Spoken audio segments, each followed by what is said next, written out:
Nú ætla ég að sýna ykkur hvernig síðasta lykkja er löguð eftir að við fellum af í hringprjóni. Nú er ég bara að fella hérna venjulega af. Nú er ég að fella af síðustu lykkjuna. Og ég geri það bara eins og venjulega. Svona.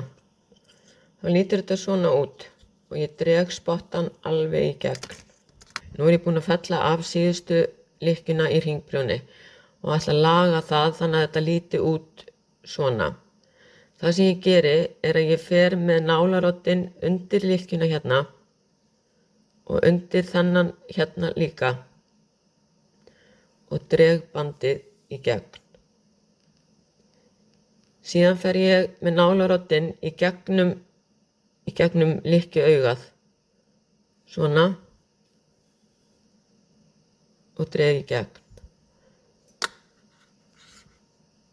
Þá lítur þetta svona út. Þannig að þá er komin heil keðja, ef svo má segja.